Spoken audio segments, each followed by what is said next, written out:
Hello everyone, ఎలా ఉన్నారు అందరూ? ఈరోజు మనం ఈపీఎఫ్ఓ స్పెషల్ సిరీస్లో భాగంగా మినిమం వేజెస్ యాక్ట్ గురించి డిస్కస్ చేసుకుందామండి. చాలా ఇంపార్టెంట్ యాక్ట్. ఆల్రెడీ వేరే యాక్ట్స్ నేను ఆల్రెడీ ప్లేలిస్ట్ క్లియర్గా మీకు యూట్యూబ్లో కానీ లేదంటే యాప్లో కానీ మీకు కంప్లీట్గా కనిపిస్తూ ఉంటుంది. ఈరోజు నేను మీకు 2 మాటలు ఇవ్వబోతున్నాను.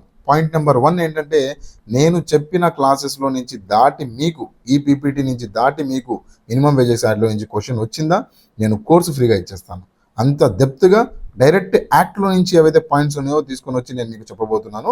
పాయింట్ నెంబర్ 2 ఏంటంటే, నేను చెప్పిన ఏదైతే పీపీటీ ఉందో దాన్ని మీరు మర్చిపోకుండా అద్భుతంగా విత్ మెమొరీ హింట్స్ నేను మీకు చెప్పబోతున్నాను. మీరు మర్చిపోయారా, డైరెక్ట్గా ఫ్రీ కోర్స్ ఇచ్చేస్తాను. అంత డెప్త్గా మంచి మెమొరీ హింట్స్ విత్ ఇమేజెస్తో నేను మీకు ఈరోజు క్లాస్ చెప్పబోతున్నాను.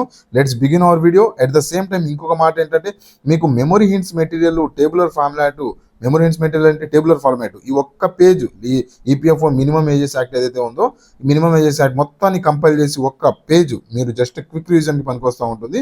ఇలాంటి టేబులర్ ఫార్మాట్ కానీ, ఇలాంటి మైండ్ మ్యాప్స్ కానీ, ఇలాంటి ఇమేజెస్తో కూడుకున్న మెమొరీ హింట్స్తో కానీ నేను మీకు ఇవ్వబోతున్నాను ఈరోజు మెటీరియల్తో. మెమొరీ హింట్స్ చాలా బాగుంటాయి మన దగ్గర. ఇప్పుడు చూడండి, in which year did trade union act enacted? Trade union act ఎప్పుడు స్టార్ట్ అయింది అని చెప్పి అడిగితే మీకు 1915, 26, 37, 28. ఒక్కసారి కోడింగ్తో నేనేం చెప్పాను లాస్ట్ క్లాస్లో కామెంట్ సెక్షన్లో ఒకసారి మెన్షన్ చేయండి. చాలా సింపుల్గా గుర్తుపెట్టుకోవచ్చండి. యూనియన్గా ఫామ్ అయ్యి మన బాధలు బాస్కి చెప్పడానికి ఒక ట్రేడ్ యూనియన్ ఫామ్ అవుతుంది, అవునా? బాస్కి మన బాధలు చెప్పడానికి ఒక యూనియన్లా ఫామ్ అవుతాం. మన బాధ ఏందయ్యా అంటే, 26 రోజులే నెలకి పని చేస్తాం సార్, 30 రోజులు మేము పని చేయలేము, ఆదివారాలు మాకు సెలవు ఇవ్వండి, 26 రోజులే మేము పని చేస్తాము, 26 రోజులే. 1926. చాలా సింపుల్. ట్రేడ్ యూనియన్ యాక్ట్ అనగానే యూనియన్ ఎందుకు ఫామ్ అయింది? మన బాధలు. మన ఫస్ట్ బాధ ఏందయ్యా అంటే, సెలవులు కావాలి 4 రోజులు, 30 రోజులు మేము పని చేయలేము. ఇలా సింపుల్గా డైలీ వాడుకునే భాషతోనే నేను మీకు మంచి కోడింగ్ అందిస్తూ ఉంటాను. అలానే how many members required to apply for a trade union? Trade union apply చేయడానికి ఎంతమంది మినిమం మెంబర్స్ కావాలి? 5, 7, 8, 12? ఆల్రెడీ కోడింగ్తో ఇది కూడా ఎలా గుర్తుపెట్టుకోవాలో చెప్పాను. కామెంట్ సెక్షన్లో మీకు గుర్తున్న వాళ్ళందరూ కామెంట్ సెక్షన్లో మెన్షన్ చేయడానికి ట్రై చేయండి. ఈరోజు వీడియో స్టార్ట్ చేసుకునే ముందు మీ అందరికీ తెలిసిందే, ఈపీఎఫ్ఓ కోర్సు మంచి డెప్త్ కోర్స్ ఆల్రెడీ మన యాప్లో రన్ అవుతూ ఉంది. తెలుగు అండ్ ఇంగ్లీష్లో మెమొరీ హింట్స్తో మీకు మంచి పీడిఎఫ్, ఈ టేబులర్ క్విక్ పీడిఎఫ్స్ కానీ, లేదంటే మెమొరీ హింట్స్ కానీ, హ్యాండ్ రిటర్న్ మెటీరియల్ కానీ, ప్రతిదీ నేను మీకు ఈ ప్రింటబుల్ ఫార్మాట్ పీడిఎఫ్ కానీ ప్రతిదీ నేను మీకు ఈ కోర్సులో అందజేయబోతున్నాను. మీకు ఎలా కంఫర్ట్ ఉంటే, మైండ్ మ్యాప్స్ మీకు బాగా ఎక్కుతుందా, మైండ్ మ్యాప్స్ చదువుకోండి. లేదా హ్యాండ్ రిటర్న్ మీకు బాగా అర్థమవుతుందా, హ్యాండ్ రిటర్న్. లేదా పీడిఎఫ్లో మీరు బాగా చదువుకోవడం అలవాట, పీడిఎఫ్. మీకు ఎలా కావాలంటే అలా నేను మీకు అందజేసి అందులో ఇస్తాను. ఫుల్ లెంత్ టెస్ట్ సిరీస్ ఉంటాయి, టాపిక్ వైజ్ టెస్ట్ సిరీస్ కూడా మీకు అందులో అవైలబుల్గా ఉంటాయి. మెమొరీ హింట్స్ మెటీరియల్తో ఒక్కసారి ఈపీఎఫ్ఓ కోర్స్ చూడండి. ఆల్రెడీ ఆఫర్ ఒకటి రన్ అవుతూ ఉంది. మీరు ఆఫర్ ఫస్ట్ 20 అనే కూపన్ కోడ్ వాడారు అంటే మీకు ఫ్లాట్ 500 రూపీస్ డిస్కౌంట్ అందులో కనిపిస్తూ ఉంటుంది. ఓకేనా? ఇప్పుడే ఒకసారి యాప్ లింక్ డిస్క్రిప్షన్లో ఉంది, ఒకసారి చూడడానికి ట్రై చేయండి. ఈరోజు వీడియో స్టార్ట్ చేసుకుందాము. ఫస్ట్ ఈరోజు definition of minimum wages act. అసలు ఏంటి ఈ మినిమం వేజెస్? ఏం లేదండి, చాలా సింపుల్. మీరు ఒక నోటిఫికేషన్ చూస్తూ ఉంటారు కదా, ఒక నోటిఫికేషన్ చూశారు. ఈ నోటిఫికేషన్కి సంబంధించి రీసెంట్గా ఎస్బీఐకి సంబంధించి నోటిఫికేషన్ వచ్చింది. నోటిఫికేషన్ వచ్చినప్పుడు అందులో ఏమని చెప్పాడు సార్ అని చెప్పి చూస్తే, మీకు ఈపీఎఫ్ఓ కాదు, ఎస్బీఐలో ఏమని చెప్పాడు సార్ అని చెప్పి చూస్తే, పే 11 44,900 నుంచి 1,42,900 నుంచి 1,42,400 రూపాయలు శాలరీ ఇస్తాను అని చెప్పి అంటున్నారు ఆయన. ఎవరు? ఎస్బీఐ వాళ్ళు. ఓకే, ఈ 44,900 ఎవరు ఫిక్స్ చేశారు? 44,900 అని చెప్పి ఎవరు ఫిక్స్ చేస్తున్నారు? ఎస్బీఐ వాళ్ళ, గవర్నమెంటా? మినిమం వేజెస్ ఎంత ఇవ్వాలి అనే దాని మీదే గవర్నమెంట్ డిసైడ్ చేస్తుంది. ఒక్కొక్క ఎంప్లాయీకి అతను పనిచేసే తీరుని బట్టి, అక్కడ ఎన్విరాన్మెంట్ని బట్టి, తన క్వాలిఫికేషన్ని బట్టి, అక్కడ స్టేట్ని బట్టి, ఎక్స్పెన్సెస్ని బట్టి, మొత్తాన్ని బట్టి ఈ బేసిక్ అనేది డిసైడ్ చేస్తుంది. దీన్ని ఏమంటాం? బేసిక్ అంటాము. ఈ బేసిక్తో పాటు మీకు రకరకాల అలవెన్స్లు, డిఏ అనుకోండి, DRNS allowance, house rent allowance, HRA అనుకోండి, లేదా వేరే అలవెన్స్లు అన్నీ దీనికి యాడ్ అవుతాయి. బేసిక్ మాత్రం గవర్నమెంట్ డిసైడ్ చేసి ఇస్తుంది. దాంతోపాటు డిఏ కూడా మనం మాట్లాడదాం. ఈ వీడియోలో మనం క్లియర్గా మాట్లాడదాం ఏమేమి గవర్నమెంట్ డిసైడ్ చేస్తుంది, ఏమేమి వస్తుంది ఈ మినిమం వేజెస్ యాక్ట్లో అనేది మొత్తం క్లియర్గా 1948 యాక్ట్లో మనం క్లియర్గా మాట్లాడుకుందాము. ఇయర్ గుర్తుపెట్టుకోవాలి కదా. ఎలా గుర్తుపెట్టుకుంటాం 1948 అనేది? మనకి స్వాతంత్రం ఎప్పుడు వచ్చింది? 1947లో వచ్చింది. ఇన్ని సంవత్సరాలు కష్టపడి కార్మికులు, కూలీలు అందరూ కష్టపడి 1947లో మనకి స్వాతంత్రం తెచ్చిన తర్వాత ప్రశాంతంగా 1 సంవత్సరం పనిచేసి కూలీ తీసుకోవడానికి వేజెస్ అందరూ రెడీగా ఉన్నారు. 1948లో మనకి ఈ యాక్ట్, మీరు ఇప్పుడు 1948, 1947, 1948 సింపుల్గా గుర్తుంటుంది సార్ అంటారు. కానీ ఒక 10-15 యాక్ట్లు చదివిన తర్వాత ఈ యాక్ట్ ఇయర్ గుర్తుండదు. 1947లో కూడా కొన్ని యాక్ట్స్ ఉన్నాయి, 46లో కూడా కొన్ని యాక్ట్స్ ఉన్నాయి, అందుకని గుర్తుండదు. ఓకే, స్వాతంత్రంలో కష్టపడి ఇన్ని రోజులు పనులు లేకుండా మొత్తం ఆగిపోయి స్వాతంత్రం కోసమే కష్టపడ్డాడు. ఇప్పుడు కొద్దిగా స్వాతంత్రం వచ్చింది కదా అని చెప్పి కొద్దిగా వెసులుబాటుతో ప్రశాంతంగా పని చేసుకోవడానికి వెళ్ళి పని చేసుకొని ఆ 1 సంవత్సరం పని చేసుకొని జీతాల కోసం నుంచున్నారు అన్నట్టు సింపుల్గా ఒక స్టోరీ లైన్ గుర్తుపెట్టుకోండి, గుర్తుండిపోతుంది. ఓకే, ఇది వచ్చేసి మనకి 1948లో మనకి పాస్ అయింది. దాని తర్వాత ఇది ఎప్పుడు ఎన్ఫోర్స్ అయిపోయింది అంటే 15th March 1948లో మనకి ఎన్ఫోర్స్ అవ్వడం కనిపిస్తూ ఉంది. దీన్ని ఏం చేస్తాం ఇది అంటే మినిమం వేజెస్ ఏవైతే ఉన్నాయో అవి ఫిక్స్ చేయడానికి ఈ యాక్ట్ ఉపయోగపడుతుంది. ఓకేనా, అర్థమైంది కదా. మినిమం వేజెస్ ఫిక్స్ చేయడానికి. మినిమం వేజెస్ అంటే ఏంట? ఇప్పుడు మీరు ఉన్నారండి, మీరు ఒక కూలి పనికి వెళ్ళారు, లేబర్గా ఒక కూలి పనికి వెళ్ళారు, లేదంటే ఒక సాఫ్ట్వేర్ ఎంప్లాయీగా మంచి బీటెక్ కమ్యూనికేషన్స్ సిఈసి చేసి ఓకే మీరు ఒక జాబ్ కోసం వెళ్ళారు. అప్పుడు మీకు ఒక రోజుకు గాను 1000 రూపాయలు ఇవ్వాలి అని చెప్పి ఈ ఈ యాక్ట్ చెబుతా ఉంది. మీ ఎంప్లాయర్ ఏం చేయవచ్చు? ఈ 1000 రూపాయలు లేదా దానికన్నా ఎక్కువ ఇవ్వగలరు, కానీ 1000 రూపాయలకి తక్కువ 800, 600 అలా ఇవ్వడానికి లేదు. ఈ సెక్షన్ ఆఫ్ పీపుల్ సాఫ్ట్వేర్కి రిలేటెడ్ ఎవరైతే ఉన్నారో, లేదా ఆ జాబ్ ఎవరైతే చేస్తున్నారో, లేదా లేబర్ అందరూ లేబరే, సాఫ్ట్వేర్ పనిచేసేవాడు లేబరే, కూలి పనికి వెళ్ళేవాడు కూడా లేబరే, అందరు లేబరే. ఇక్కడ ప్రస్తుతం లేబర్ లాస్ గురించి మాట్లాడుకునేటప్పుడు ఓకే. సో ఏదైనా ఎవరైనా కూలి పనికి వెళ్ళారు, అతనికి రోజుకి 500 ఇవ్వాలి అని చెప్పి మినిమం వేజెస్ యాక్ట్ చెప్పింది అనుకుందాము. అన్ఆర్గనైజ్డ్ సెక్టార్లో ఎవరైతే పనిచేస్తారో వాళ్ళకి రోజుకి 500 ఇవ్వాలి అని చెప్పి చెప్పింది అనుకున్నాం ఇలా. అయితే ఈ 500కి సంబంధించి దీనికన్నా తక్కువ ఇవ్వడానికి లేదండి. ఎవరైతే బాస్ ఉన్నారో ఒకవేళ తక్కువ ఇస్తే ఏమవుతుంది సార్? మీకు శిక్ష పడుతుంది, ఫైన్ పడుతుంది, దాని తర్వాత జైలు శిక్ష కూడా పడుతుంది. ఎంత పడుతుంది ఏంటి అనేది మనం నెక్స్ట్ స్లైడ్లో మాట్లాడుకుందాం. ఓకే, మినిమం వేజ్ అర్థమైంది కదా. మినిమం ఇవ్వాల్సిన వేజ్, రైట్? ఆ పేరులోనే అంత ఈజీగా ఉంది కదా సార్, ఎందుకు అంత డిస్కషన్ ఎందుకు అంటే లేదండి, మీకు ప్రతిదీ క్షుణ్ణంగా క్లియర్గా చెప్పే బాధ్యత నాది. ఓకే, కొన్ని అర్థమయ్యే ఉంటాయి, కొన్ని అర్థం కాని ఉంటాయి. ప్రతిదీ క్లియర్గా మాట్లాడుకుందాము. ఇంపార్టెంట్ డెఫినేషన్స్ గురించి మాట్లాడుకున్నాము అంటే షెడ్యూల్డ్ ఎంప్లాయ్మెంట్ అనే పదం ఒకటి వస్తుంది ఇక్కడ. షెడ్యూల్డ్ ఎంప్లాయ్మెంట్ అంటే ఏంటి? ఏం లేదండి, షెడ్యూల్డ్ ఎంప్లాయ్మెంట్ అంటే మీకు ఇప్పుడు చూడండి, ఎస్సీ ఎస్టీ వర్గాలు ఉన్నాయి కదా, షెడ్యూల్డ్ క్యాస్ట్ అంటాం, షెడ్యూల్డ్ ట్రైబ్ అంటాము. ఈ షెడ్యూల్డ్ క్యాస్ట్ షెడ్యూల్డ్ ట్రైబ్ అంటే ఏంటి? షెడ్యూల్డ్ ఇందులో చూసుకున్నాం అనుకుంటే ఈ షెడ్యూల్లో మనకి 2 పార్ట్స్ ఉన్నాయి, పార్ట్ 1, పార్ట్ 2 అని ఉన్నాయి. ఈ పార్ట్ 1, పార్ట్ 2లో కొన్ని కులాలు మెన్షన్ అయ్యి ఉంటాయి. ఇక్కడ కులాల గురించి మాట్లాడుకుంటాము. ఇక్కడ కులాలు కాదు, కొన్ని రకాల పనులు అంటే ఏంటి? ఏం పనులు? కన్స్ట్రక్షన్ కోసం వెళ్ళారు, కన్స్ట్రక్షన్ లేబర్ అనుకోవచ్చు, ఐటీ సెక్టార్లో లేబర్ అయి ఉండొచ్చు. వాళ్ళందరినీ షెడ్యూల్డ్ ఎంప్లాయీస్, పార్ట్ 1 ఎంప్లాయీస్ అంటారు. అగ్రికల్చర్ కోసం, పొలం పనుల కోసం ఎవరైతే వెళ్తారో వాళ్ళని షెడ్యూల్డ్ పార్ట్ 2 ఎంప్లాయీస్ అంటారు. ఓకేనా, షెడ్యూల్డ్ పార్ట్ 1లో అందరు వస్తారు, షెడ్యూల్డ్ పార్ట్ 2లో ఈ యాక్ట్ పరంగా మాట్లాడుకుంటున్నాం మనం. ఈ యాక్ట్ పరంగా 2 షెడ్యూల్ ఉంటుంది. ఆ షెడ్యూల్లో 1, 2 ఎవరెవరు వస్తారు అంటే అగ్రికల్చర్ 2లో వస్తారు. అగ్రికల్చర్ దాటి ఎవరైనా సరే 1లోకి వస్తారు. అంతవరకు గుర్తుపెట్టుకోండి. 1లో ఎవరెవరు వస్తారా అనేది పెద్ద లిస్టే ఉంది, వద్దు అదంతా వద్దు. 2లో ఎవరు వస్తారో తెలిసిపోతే 1లో ఎవరారో తెలిసిపోతుంది కదా, రైట్? సో ఈ షెడ్యూల్కి సంబంధించి షెడ్యూల్డ్ ఎంప్లాయ్మెంట్ అని చెప్పి నేను ఈ పీపీటీ మొత్తంలో వాడితే అది మీకు పార్ట్ 1, పార్ట్ 2లో ఎవరెవరు ఎంప్లాయీస్ ఉన్నారు అని చెప్పి మీరు అర్థం చేసుకోవాలి. ఓకే, ఎంప్లాయీ అంటే ఎవరు? ఎంప్లాయీ అంటే పనిచేసే వర్కరు. అవునా, పనిచేసే వర్కరు ఎవరు? మీరు కానీ నేను కానీ ఎవరైతే పనిచేస్తూ ఉంటారో. అయితే ఈ ఎంప్లాయీస్ 2 రకాలు ఉంటారు కదా, 2 కాదు 3-4 రకాలు ఉంటారు. ఓకే, కానీ ఇక్కడ మాట్లాడుకునేది ఏంటంటే ప్రతి రకమైన employee either hire or rewired. Okay, hire అంటే ఏంటి? అతన్ని మీరు హైర్ అంటే జనరల్ లాంగ్వేజ్లో ఏంటి? మనం అతన్ని అద్దెకి తీసుకున్నారు. ఓకే, అద్దెకంటే ఏంటి? ఎవ్రీ మంత్ ఇంత శాలరీ ఇస్తాను అంటే శాలరీడ్ ఎంప్లాయీ. దాని తర్వాత రివార్డు, ఇంత పని చేయి ఇంత ఇచ్చేస్తాను అంటే కాంట్రాక్ట్ ఎంప్లాయీ. ఓకే, ఈ హైర్డ్ ఎంప్లాయీ కానీ కాంట్రాక్ట్ ఎంప్లాయీ కానీ ఇంకో రకమైన ఎంప్లాయీస్ కూడా ఉంటారు. మనం చూసుకున్నాం అనుకుంటే గిగ్ వర్కర్స్ ఉంటారు. గిగ్ వర్కర్స్ అంటే ఏంటి? Commission based employees. ఓకే, ఈ కమిషన్ బేస్డ్ ఎంప్లాయీస్ ఇందులోకి, ఈ యాక్ట్లోకి రారు. ఇందులో వచ్చేది ఎవరయ్యా అంటే hire salaried employee, reward contract employee. ఓకేనా, కొన్ని రోజులు పనిచేసి పంపించేస్తారు. సో గిగ్ వర్కర్స్ ఇందులోకి రారు. ఓకేనా, కమిషన్ బేస్డ్ ఎవరైతే పనిచేస్తారో వాళ్ళు ఇందులోకి రారు. అండ్ ఆర్మ్డ్ ఫోర్సెస్ ఎవరైతే ఉన్నారో వాళ్ళు కూడా ఇందులోకి రారు. రైట్, ఆర్మ్డ్ ఫోర్సెస్ అంటే మనం తెలిసిందే కదా, ఆర్మీ వాళ్ళు ఉన్నారు కదా, 3 టైప్స్ ఆఫ్ ఆర్మీస్ ఉన్నాయి, ఎయిర్, నేవల్, దాని మిలిటరీ. ఓకేనా. సో ఇలా చూసుకున్నాం అనుకుంటే ఇంకోటి ఏంది, వర్క్ ఫ్రమ్ హోమ్ చేసే వాళ్ళు కూడా, వర్క్ ఫ్రమ్ హోమ్ ఓన్లీ ఇంట్లో వచ్చి ఆఫీస్కి వచ్చి పనిచేసే వాళ్ళే కాదు, వర్క్ ఫ్రమ్ హోమ్లు కూడా. ఇదే మిమ్మల్ని అడిగేది, అండర్ ఇండస్ట్రియల్ యాక్ట్ కాదు కదా, under minimum wages act below employees are covered అని చెప్పి 4 రకాల పనులు చేసే వాళ్ళు ఇచ్చేస్తారు. ఎవరెవరు, ఐటీ వర్కర్స్ అంటారు, గిగ్ వర్కర్స్ అంటారు, దాని తర్వాత వర్క్ ఫ్రమ్ హోమ్ వర్కర్స్ అంటారు, దాని తర్వాత ఇంకో రకమైన ఎంప్లాయీస్ ఇచ్చేస్తారు. అందులో గిగ్ వర్కర్స్ ఉందా లేదా, లేదంటే వర్క్ ఫ్రమ్ హోమ్ ఎంప్లాయీస్ ఉన్నారా లేదా మీరు టిక్ పెట్టాల్సి వస్తుంది. ఓకేనా. కాన్సెప్ట్ ఇదే, కాన్సెప్ట్ అనేది నేర్చుకోవాలి. ఓకే, కాన్సెప్ట్ వచ్చిందా, ఎలాంటి క్వశ్చన్ వచ్చినా మీరు హ్యాండిల్ చేయొచ్చు. ఎంప్లాయర్ ఇందాక మాట్లాడుకున్నాం, ఎవరెవరు మాట్లాడుకున్నాము, ఎంప్లాయీ అంటే ఎవరో మాట్లాడుకున్నాము. ఇప్పుడు ఎంప్లాయర్ బాస్, ఎంప్లాయర్ గురించి మాట్లాడుకుందాం.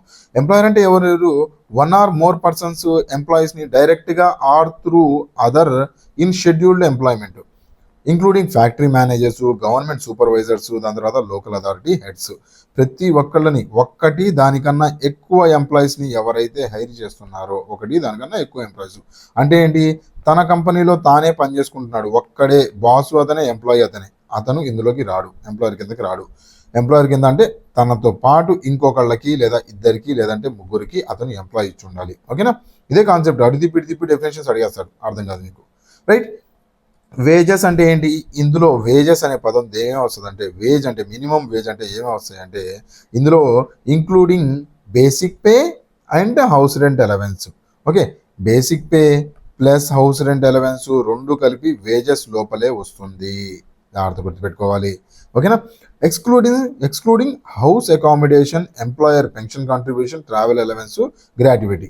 ఓకే, ఇవేం రావు వేజెస్ కిందకి, ఇవి రావు. మిమ్మల్ని ఎగ్జామ్లో అడుగుతారు ఏమని, మినిమం వేజెస్ యాక్ట్ ప్రకారం వేజెస్ అనేవి, వేజెస్ ఏమేమి వస్తాయి, వేజెస్ అనే టర్మినాలజీ ఏమేమి కవర్ అవుతాయి.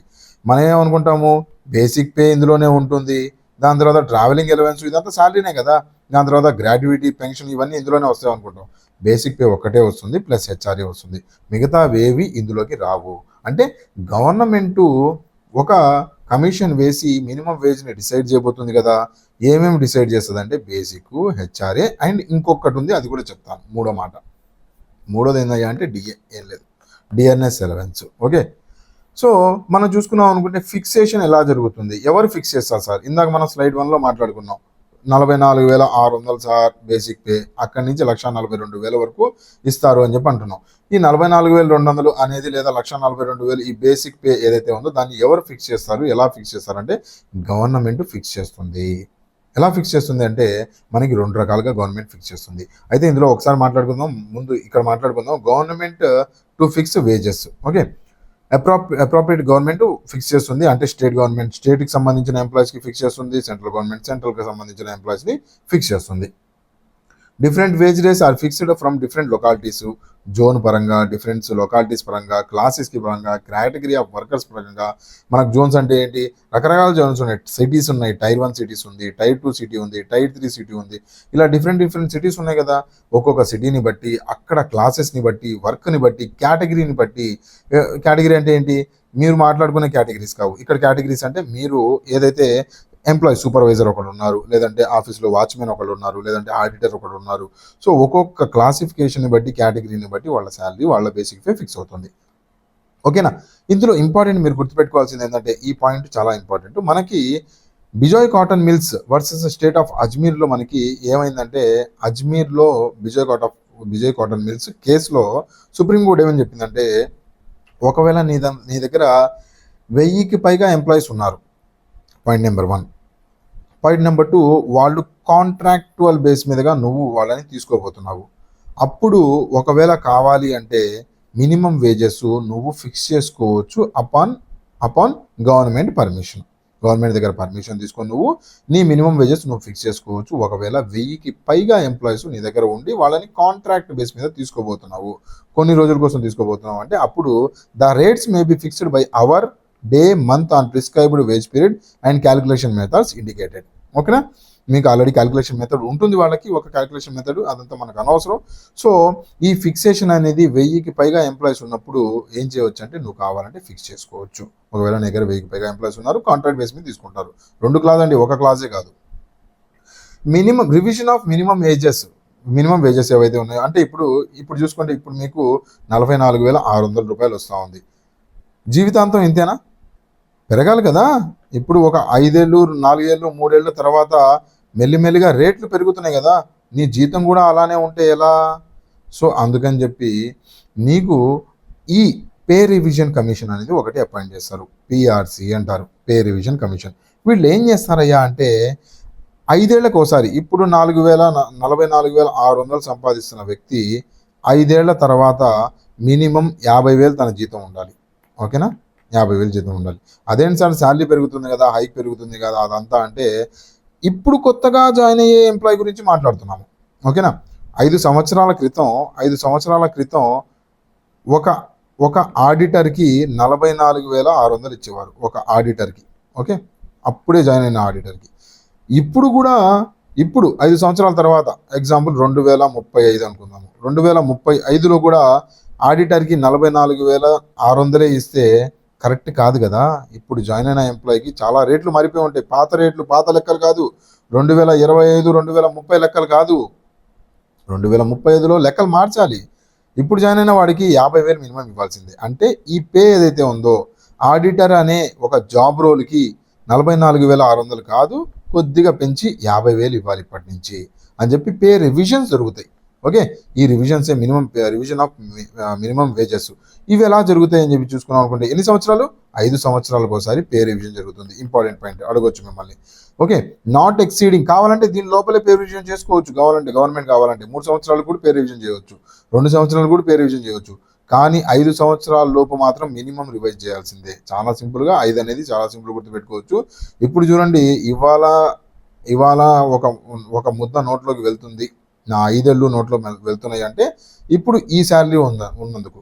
ఓకే, రేపు ఫ్యూచర్లో 5 సంవత్సరాల తర్వాత నా 5 ఏళ్ళు లోపల వెళ్ళాలి అంటే ఈ శాలరీ కావాల్సిందే, రివిజన్ కావాలి. ఓకేనా, ఫుడ్కి సంబంధించింది 5 ఏళ్ళు. ఇలా సింపుల్గా ఇంటర్లింక్ చేసుకోవడానికి ఒక చిన్న స్టోరీ లైన్ గుర్తుపెట్టుకోవాలి. ఎంత స్టోరీ లైన్ గుర్తుపెట్టుకుంటూ వెళ్తే ఇప్పుడు చూడండి, ఇవాళ మీ నోట్లో ముద్ద వెళ్తుంది 5 ఏళ్లతో ఇవాళ వెళ్తుందంటే ఈ శాలరీ ఉంది కాబట్టి. కానీ రేపు కూడా ఒక ముద్ద నోట్లో వెళ్ళాలంటే ఈ శాలరీ ఉంటే సరిపోదు కదా, కొద్దిగా శాలరీ పెరిగితేనే అప్పుడు పెరిగిన ధరలకి అన్నం దొరుకుతుంది, ఫుడ్ దొరుకుతుంది, కొద్దిగా మూమెంట్ ఉంటుంది. ఇలా గుర్తుపెట్టుకోండి. ఓకేనా, గుర్తుపెట్టుకోవడానికే నేను ఇది చెబుతా ఉన్నాను.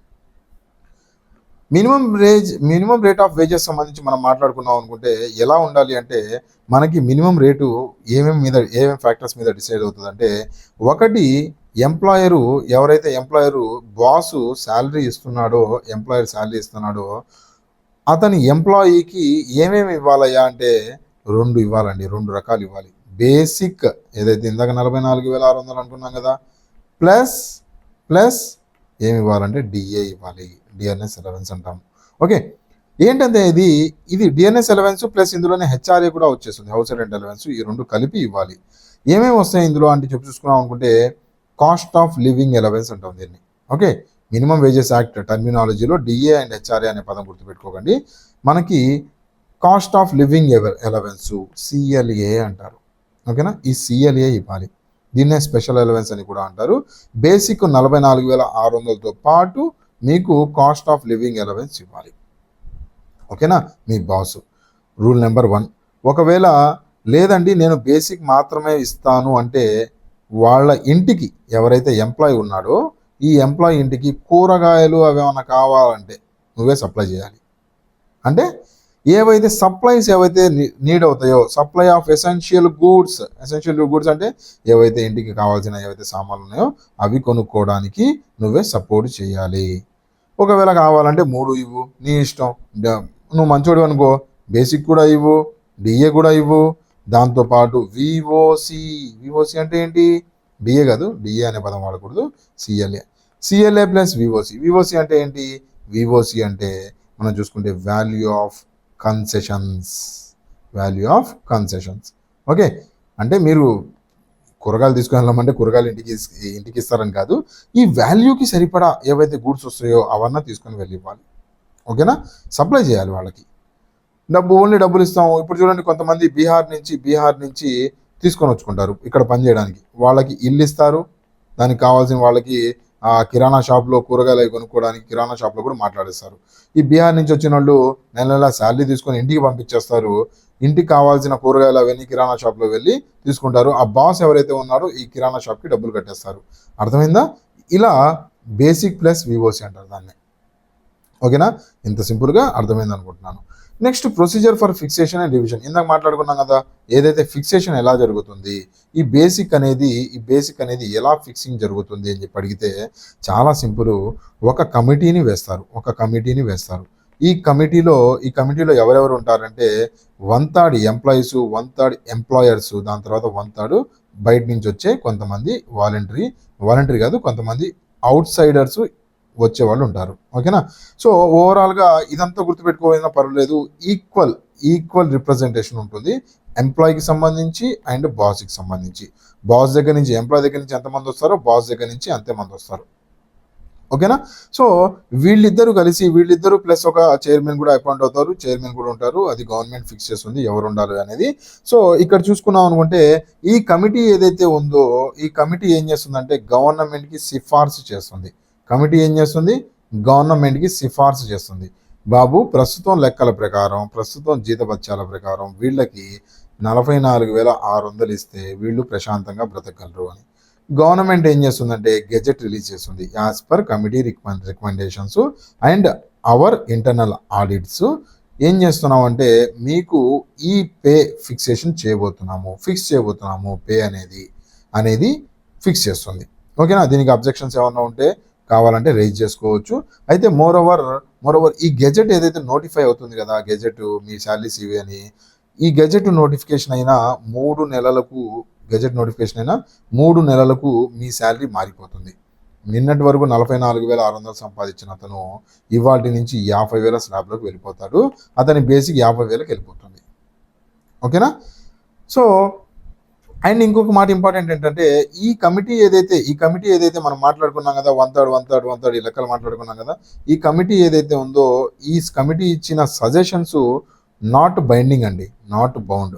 గవర్నమెంట్ అఫీషియల్స్ కావాలంటే ఈ కమిటీ రిపోర్ట్ మొత్తాన్ని కొట్టేసి వాళ్ళ కొత్త రిపోర్ట్ ఒకటి విడుదల చేయవచ్చు, లేదంటే కావాలంటే సజెషన్స్ తీసుకోవచ్చు. 99% కేసెస్లో కమిటీ ఇచ్చిందే ఫైనల్ అవుతుంది. రైట్? నెక్స్ట్ మాట్లాడుకున్నాం అంటే ఇందాక మాట్లాడుకుంది ఏంది, కమిటీ మెథడ్ అనుకున్నాము. ఒక్కొక్కసారి గవర్నమెంట్ ఏం చేస్తుందంటే జస్ట్ నోటిఫికేషన్ మెథడ్ కూడా పెడుతుంది. నోటిఫికేషన్ మెథడ్ అంటే ఏంటి, డైరెక్ట్గా వాళ్ళే గవర్నమెంట్లో కొంతమంది అఫీషియల్సే కూర్చొని ఎంత ఉండొచ్చు పే ఫిక్సేషన్ ఎంత ఉండొచ్చు, 44,000, 50,000, 60,000 ఎంతో కొంత అని చెప్పి ఫిక్స్ చేసి రాత్రికి రాడే గెజెట్ రిలీజ్ చేస్తారు. దాని తర్వాత మనకి కావాల్సి ఆ గెజెట్ రిలీజ్ చేసి ఏదైనా అబ్జెక్షన్స్ ఏమైనా ఉన్నాయి అంటే అబ్జెక్షన్స్ ఏమైనా ఉంటే ఎవరైనా క్లెయిమ్ చేసుకోండి అంటారు. అబ్జెక్షన్స్ ఏం రాలేదు అంటే వితిన్ 2 months ఈ గెజెట్లోదే ఫైనల్. అంటే కమిటీ ఏం లేదు ఇక్కడ. ఓకే, కమిటీ ఏం లేదు, జస్ట్ డైరెక్ట్గా గెజెట్ ఫైనల్ చేస్తారు. దాని తర్వాత ఏమన్నా ఎఫెక్టెడ్ పర్సన్స్ ఎవరైనా ఎఫెక్ట్ అయ్యారు, ఇప్పుడు చూడండి 44,600 అనుకున్నాం కదా, 44,800గా మారింది అనుకుందాం వీళ్ళ శాలరీ. 5 ఏళ్ల తర్వాత మీరు ఎంత ఇంక్రీజ్ చేశారయ్యా అంటే 200 పెంచారా మాకు జీతం, కాదు ఇది కరెక్ట్ కాదు అని చెప్పి ఎఫెక్టెడ్ పర్సన్స్ ఏం చేస్తారంటే వెళ్ళి రిప్రజెంటేషన్ ఇచ్చుకుంటారు. దాని తర్వాత ఒకవేళ కన్సిడర్ చేసుకుంటే గవర్నమెంట్ కన్సిడర్ చేస్తుంది, లేదంటే అదే గెజెట్ని ఫైనల్గా చేసి నోటిఫికేషన్ ఇచ్చేస్తుంది. ఓకేనా? ఇంకొక మాట మర్చిపోయాను చెప్పడం మీకు, ఈ గెజెట్ రిలీజ్ అయిన గెజెట్ ఇవాళ ఎగ్జాంపుల్ 1/1/2027 అనుకుందాం, ఎగ్జాంపుల్ ఇవాళ డేటు. ఈ గెజెట్ ఇవాళ రిలీజ్ అయితే అనుకోండి, దీని తర్వాత 3 నెలలకు మీ శాలరీ మారిపోతుంది. ఓకే, 44,600 అనుకున్నాం కదా, మీకు 3వ నెల నుంచి 50,000 శాలరీ రావడం మొదలవుతుంది. 3 నెలల తర్వాత, ఇంపార్టెంట్ గుర్తుపెట్టుకోండి, గెజెట్ రిలీజ్ అయిన 3 నెలల తర్వాత అంటే 90 రోజుల తర్వాత నుంచి మీకు శాలరీ రావడం మొదలవుతుంది. చాలా ఇంపార్టెంట్ పాయింట్ గుర్తుపెట్టుకోవాలి. ఓకేనా? ఒకవేళ కావాలి అనుకుంటే గవర్నమెంట్ 1వ తారీఖు 1వ నెల 2025-27లో గెజెట్ రిలీజ్ చేసింది కదా, కావాలంటే 2వ తారీఖు నుంచే ఇంప్లిమెంట్ చేసుకోండి అని కూడా చెప్పొచ్చు. ఓకే, ఏమంటుంది, revised wages are notified and coming to effect from the specified చేసిన డేట్ నుంచి or after 3 months if no date is specified. ఒకవేళ ఏ డేటు స్పెసిఫై చేయకపోతే స్పెసిఫై చేసిన డేట్ నుంచి, ఒకవేళ ఏ డేటు స్పెసిఫై చేయకపోతే 3 నెలల తర్వాత నుంచి స్టార్ట్ అవుతుంది, ఒకవేళ స్పెసిఫై చేస్తే ఆ డేట్ నుంచి స్టార్ట్ అవుతుంది. Important point, important. ఓకేనా? సో గుర్తుపెట్టుకోండి. నెక్స్ట్ మాట్లాడుకున్నాం అనుకుంటే మినిమం వేజెస్కి సంబంధించి whether paid in cash or kind. ఎలా పే చేయాలి ఈ మినిమం వేజెస్ అంటే క్యాష్ రూపంలోనే పే చేయాలి. ఓకేనా, క్యాష్ రూపంలోనే ఏదైతే మీ శాలరీ ఏదైతే ఉందో క్యాష్ రూపంలో అంటే డబ్బులు ఇస్తారా చేతికి అంటే కాదు, కావాలంటే చెక్ రూపంలోనో లేదంటే బ్యాంక్ రూపంలోనో నెఫ్టో ఆర్టీజీఎస్ ఐఎంపీఎస్ యూపీఐనో ఏదో ఒకటి కానీ క్యాష్ రూపంలోనే ఇవ్వాలి. మీకు నువ్వు నువ్వు మా నువ్వు నా ఇండస్ట్రీలో ప్లాస్టిక్తో బాటిల్ తయారు చేసావు కాబట్టి నేను నీకు ఒక 10 బాటిల్స్ ఇస్తాను, దీన్ని అమ్ముకొని మీరు శాలరీ చేసుకో అంటే కుదరదు. బాటర్ సిస్టమ్ గుర్తుందా? బాటర్ సిస్టము ఏంటిది? బాటర్ సిస్టము, నా దగ్గర కూరగాయలు ఉన్నాయి అది ఇస్తాను, నీ దగ్గర ఉన్న ముడి సరుకులు నాకు ఇస్తావా? Barter system. నా దగ్గర సైకిల్ ఉంది, నీ దగ్గర బైక్ ఉంది, ఎక్స్చేంజ్ చేసుకుందామా? ఓఎల్ఎక్స్. ఇలాంటిది కాదు. నేను నీ దగ్గర పని చేస్తున్నాను, నువ్వు నాకు డబ్బులు ఇవ్వు, అంతే. క్యాష్ రూపంలోనే ఇవ్వాలి, జాగ్రత్త గుర్తుపెట్టుకోండి. Payment of minimum wages is obligatory on employees. Employer ఎవరైతే ఉన్నారో అతను ఏదైతే మినిమం వేజ్ ఏదైతే గవర్నమెంట్ ఫిక్స్ చేస్తుందో అది మ్యాండేటరీగా ఇవ్వాల్సిందే. ఒకవేళ 500 రూపాయలు ఫిక్స్ చేసింది, మీరు 500 రూపాయలు పర్ డే 500 రూపాయలు ఫిక్స్ చేసినప్పుడు నువ్వు పర్ డే 500 ఇవ్వాలి ఆ ఎంప్లాయీకి. కాదుకూడదు నేను ఇవ్వను అన్నావు అనుకో, అది ఇల్లీగల్ అఫెన్సు, పెనాల్టీ పడుతుంది నీ మీద. ఓకేనా, ఎంత పెనాల్టీ పడుతుంది అనేది నేను లాస్ట్ స్లైడ్లో ఇచ్చాను. ఒక సెకండ్.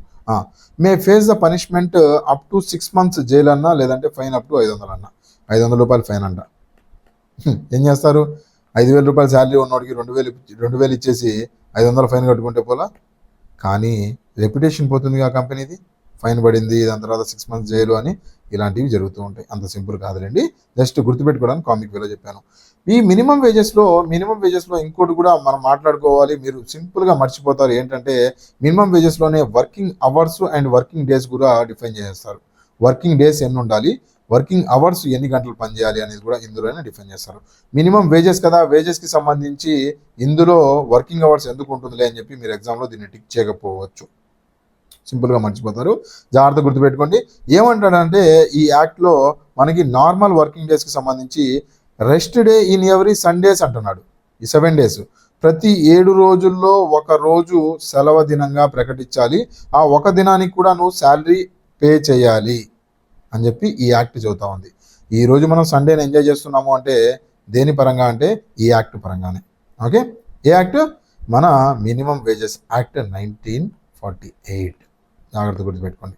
ఓకే, సో ఇది సండేనేనా అంటే ఎంప్లాయర్ ఇష్టం. అది సండే మనం మామూలుగా మాట్లాడుకుంటాం, Sunday is a holiday regarding which act అన్నాడు అనుకోండి, నన్ ఆఫ్ ద అబోవ్ పెట్టాలి మీరు.